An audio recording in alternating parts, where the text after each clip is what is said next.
یہ سورت اللہ اور اس کے رسول کی طرف سے ان مشرکین کے خلاف اعلان برت ہے جن کے ساتھ تم نے عہد کیا ہے۔ پھر اے مشرکو، یکم شوال سے محرم کی آخری تاریخ تک امن سے زمین میں 4 ماہ گھومو پھرو اور جان لو کہ تم اللہ کو عاجز کرنے والے نہیں ہو، اور یہ کہ اللہ کفار کو رسوا کرنے والا ہے۔ اور یہ سورت اللہ اور اس کے رسول صلی اللہ علیہ وآلہ وسلم کی طرف سے بڑے حج یعنی عرفہ یا عید کے دن لوگوں کے لیے اعلان ہے کہ اللہ اور اس کا رسول صلی اللہ علیہ وآلہ وسلم مشرکین کے ساتھ کیے ہوئے عہد سے بیزار ہیں۔ پھر اگر شرک سے توبہ کرتے ہو تو یہ تمہارے لیے بہتر ہے، اور اگر ایمان لانے سے منہ موڑتے ہو تو پھر جان لو کہ تم اللہ کو عاجز کرنے والے نہیں، اور کفار کو دردناک عذاب کی خوشخبری دے دو، سوائے ان مشرکین کے جن کے ساتھ تم نے عہد کیا ہے۔ پھر تمہارے ساتھ شرائط میں کوئی کمی اور خلاف ورزی نہیں کی، اور نہ ہی تمہارے خلاف تمہارے دشمنوں میں سے کسی ایک کی بھی مدد کی، تو پھر ان کے لیے ان کی مدت تک ان کا عہد پورا کرو۔ بے شک اللہ تعالیٰ پرہیزگاروں کو دوست رکھتا ہے۔ پھر جب مقرر کردہ مدت کے محترم مہینے پورے ہو جائیں تو مشرکین کو حرم میں یا حرم سے باہر جہاں بھی پاؤ قتل کرو، اور ان کو پکڑو اور ان کو مکہ میں داخل ہونے اور اسلامی علاقوں میں تصرف کرنے سے روکو، اور ان کی گرفتاری کے لیے ہر گھاٹ میں بیٹھو۔ پھر اگر توبہ کریں اور نماز قائم کریں اور زکوٰۃ دیں تو ان کا راستہ نہ روکو، بے شک اللہ بخشنے والا رحم کرنے والا ہے۔ اور اگر مشرکین میں سے کوئی ایک تم سے پناہ یا امان مانگے تو اسے پناہ دو یہاں تک کہ اللہ کا کلام سنے، پھر اسے اپنے امن کی جگہ پر پہنچا دو، کیونکہ وہ ایسے لوگ ہیں جو توحید اور دین اسلام کو نہیں جانتے۔ اللہ اور اس کے رسول صلی اللہ علیہ وآلہ وسلم کے نزدیک مشرکین کے لیے عہد کس طرح ہو سکتا ہے، سوائے ان کے جن کے ساتھ تم نے بیت اللہ کے پاس عہد کیا ہے۔ پھر جب تک وہ اپنے عہد پر قائم رہے تم بھی ان کے ساتھ اپنے عہد پر قائم رہو، بے شک اللہ پرہیزگاروں کو پسند کرتا ہے۔ کس طرح ان مشرکین کے لیے امن کا عہد ہو سکتا ہے، حالانکہ اگر وہ تم پر غالب آ جائیں تو تمہارے بارے میں کسی بھی قسم کی رشتہ داری اور عہد و پیمان کا کوئی بھی لحاظ نہیں کریں گے۔ یہ اپنے منہ سے تمہیں راضی کرنا چاہتے ہیں، اور ان کے دل تمہارے ساتھ کیے ہوئے اس عہد کی تکمیل سے انکار کرتے ہیں، اور ان میں سے اکثر نافرمان ہیں۔ انہوں نے اللہ تعالیٰ کی آیات کو تھوڑی سی قیمت پر بیچ دیا، پھر انہوں نے منہ موڑ لیا اور لوگوں کو اللہ کی راہ سے روکتے ہیں۔ جو کام یہ کرتے ہیں وہ نہایت بدترین ہے۔ مشرکین کسی مومن کے بارے میں رشتہ داری اور کسی عہد کا کوئی لحاظ نہیں کرتے، اور وہ حد سے گزرنے والے ہیں۔ پھر اگر شرک سے توبہ کریں اور نماز قائم کریں اور زکوٰۃ دیں تو تمہارے دینی بھائی ہیں، اور ہم ان لوگوں کے لیے قرآن مجید کی اپنی آیات کھول کر بیان کرتے ہیں جو جانتے ہیں۔ اور اگر معاہدہ کرنے کے بعد بھی وہ اس کی خلاف ورزی کریں اور تمہارے دین میں پس پشت یا تمہاری موجودگی میں تانا بازی کریں تو پھر کفر کے ان قائدین کے ساتھ لڑو، ان کی قسموں کا کوئی اعتبار نہیں ہے، شاید وہ تمہارے دین میں تانا بازی اور کفر سے باز آ جائیں۔ کیا تم ان لوگوں سے نہیں لڑو گے جنہوں نے اپنی قسموں کے خلاف ورزی کی اور مکے سے رسول اللہ صلی اللہ علیہ وآلہ وسلم کو نکالنے کا ارادہ کیا، اور انہوں نے ہی تمہارے ساتھ پہلی بار بھی دشمنی شروع کی تھی؟ کیا تم ان سے ڈرتے ہو؟ پھر اللہ زیادہ حقدار ہے کہ اس سے ڈرو اگر تم مومن ہو۔ ان کے ساتھ لڑو، اللہ تمہارے ہاتھوں سے قتل کے ذریعے سے ان کو عذاب دے گا اور ان کو قید کرو، ان کو خوار و خراب کرے گا اور ان کے خلاف تمہاری مدد کرے گا، اور مومن قوم کے دلوں کو شفا بخشے گا اور ان کے دلوں کا غصہ ختم کر دے گا،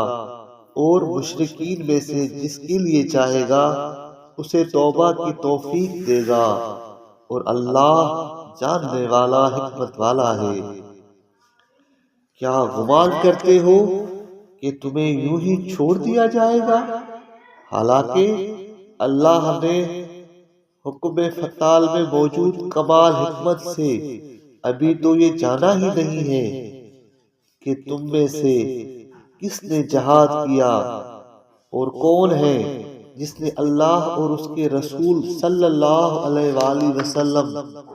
اور اہل ایمان کے سوا دوسروں کو رازدار نہیں بنایا، اور جو کام تم کرتے ہو اللہ اس سے باخبر ہے۔ نہیں جچتا مشرکین کو کہ اپنے کفر اور شرک کی گواہی دینے کے باوجود اللہ کی مسجدوں کی تعمیر کریں۔ یہی لوگ ہیں جن کے کام باطل ہو گئے، اور یہی لوگ ہمیشہ دوزخ میں رہنے والے ہیں۔ بے شک زیارت اور عبادت کے لیے مسجدوں کی تعمیر تو وہی شخص کرتا ہے جو اللہ اور یوم آخرت پر ایمان رکھتا ہے اور نماز قائم کرتا ہے اور زکوٰۃ دیتا ہے اور اللہ کے سوا کسی سے نہیں ڈرتا۔ پھر امید ہے کہ یہی لوگ ہدایت والوں میں سے ہوں گے۔ کیا تم حجاج کو پانی پلانے اور بیت اللہ کی تعمیر کو اس شخص کے اعمال کی طرح سمجھتے ہو جو اللہ اور آخرت کے دن پر ایمان رکھتا ہے اور اللہ کی راہ میں جہاد کرتا ہے؟ دونوں قسم کے لوگ اللہ تعالیٰ کے نزدیک برابر نہیں ہو سکتے، اور اللہ تعالیٰ ظالم قوم کو ہدایت نہیں دیتا۔ جن لوگوں نے ہجرت کی اور اللہ کی راہ میں اپنی جانوں اور اپنے مالوں کے ساتھ جہاد کیا، اللہ کے نزدیک وہی حجاج کو پانی پلانے اور بیت اللہ کی تعمیر کرنے والے کفار کے مقابلے میں بڑے درجات والے ہیں، اور یہی لوگ کامیاب ہیں۔ ان کا رب ان کو اپنی رحمت اور رضامندی اور باغات کی خوشخبری دیتا ہے جن کی نعمتیں دائمی ہیں، وہ اس میں ہمیشہ رہنے والے ہیں۔ بے شک اللہ تعالیٰ کے پاس بڑا اجر ہے۔ اے ایمان والو، اگر تمہارے باپ دادا اور تمہارے بھائی بندے کفر کو ایمان کے مقابلے میں محبوب رکھیں تو پھر ان کو اپنا دوست مت بناؤ، اور تم میں سے جو ان کفار کے ساتھ دوستی رکھیں گے تو پھر یہی لوگ ظالم ہیں۔ فرما دیجئے اے محمد صلی اللہ علیہ وآلہ وسلم کہ اگر تمہارے باپ دادا اور تمہارے بیٹے اور تمہارے بھائی اور تمہاری بیویاں اور تمہارے قبیلے والے اور تمہارے اموال جو تم کماتے ہو اور تمہاری تجارت جس کے نقصان سے تم ڈرتے ہو، اور تمہاری پسندیدہ مکانات تمہیں اللہ اور اس کے رسول صلی اللہ علیہ وآلہ وسلم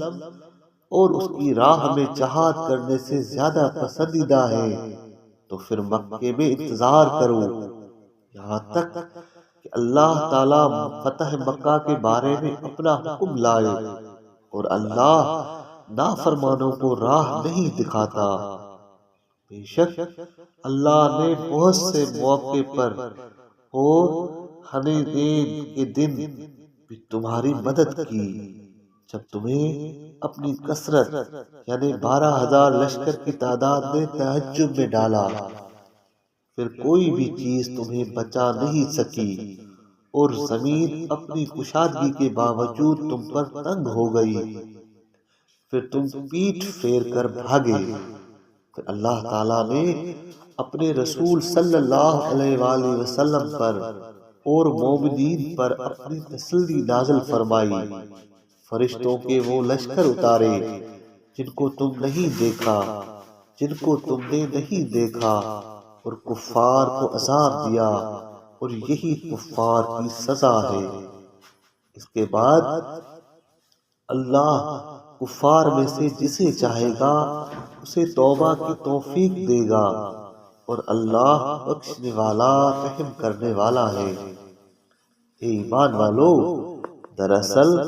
مشرکین ناپاک ہیں، پھر اس سال کے بعد بیت اللہ شریف کے قریب آنے نہ پائیں، اور اگر تنگ دستی اور غربت سے ڈرتے ہو تو پھر اگر اللہ چاہے گا تو عنقریب تمہیں اپنے فضل سے مالدار کر دے گا۔ بے شک اللہ جاننے والا حکمت والا ہے۔ لڑو اہل کتاب میں سے ان کے ساتھ جو اللہ اور یوم آخرت پر ایمان نہیں رکھتے، اور جن کاموں کو اللہ اور اس کے رسول صلی اللہ علیہ وآلہ وسلم نے حرام قرار دیا ہے ان کو حرام نہیں ٹھہراتے، اور دین حق کو اختیار نہیں کرتے، یہاں تک کہ وہ یہودی اور عیسائی اپنے ہاتھوں سے جزیہ دیں اور وہ ذلیل و خوار ہو کر رہیں۔ اور یہودیوں نے کہا کہ عزیر علیہ السلام اللہ کا بیٹا ہے، اور عیسائیوں نے کہا کہ مسیح عیسیٰ علیہ السلام اللہ کا بیٹا ہے۔ یہ ان کے ناپاک منہ کی باتیں ہیں۔ ان سے پہلے جو کفار تھے ان کی طرح یہ بھی بات کہتے ہیں، ان پر اللہ کی لعنت ہے، اور یہ حق سے کس طرح پھیرائے جاتے ہیں۔ انہوں نے اپنے علماء اور اپنے درویشوں اور مریم کے بیٹے مسیح علیہ السلام کو اللہ کی جگہ اپنا رب بنایا ہے، حالانکہ ان کو یہی حکم دیا گیا تھا کہ صرف ایک اللہ کی عبادت کریں، اس کے سوا کوئی معبود نہیں ہے۔ جو شرک یہ کرتے ہیں اس سے اللہ پاک ہے۔ چاہتے ہیں کہ اپنے پھونکوں سے اللہ کے نور کو بجھا دیں، اور اللہ تعالیٰ ہر حال میں اپنا نور پورا کر کے رہے گا، اور اگرچہ کفار کو ناپسند ہو۔ وہ اللہ ہی ہے جس نے اپنے رسول صلی اللہ علیہ وآلہ وسلم کو ہدایت اور سچا دین یعنی اسلام دے کر بھیجا، تاکہ اسے تمام ادیان پر غالب کرے، اور اگرچہ مشرکین کو ناپسند ہو۔ اے ایمان والو، بے شک اہل کتاب میں سے اکثر علماء اور درویش باطل فتاوا کے ذریعے رشوت لے کر لوگوں کی اموال کھاتے ہیں، اور لوگوں کو اللہ کی راہ اور حضرت محمد صلی اللہ علیہ وآلہ وسلم پر ایمان لانے سے روکتے ہیں، اور قبلہ والوں میں سے جو لوگ سونا اور چاندی جمع کرتے ہیں اسے اللہ کی راہ میں خرچ نہیں کرتے، ان کو دردناک عذاب کی خوشخبری دو۔ اس دن وہ سونا اور چاندی جس کی زکوٰۃ نہیں دیتے دوزخ کی آگ میں تپا کر ان کی پیشانیوں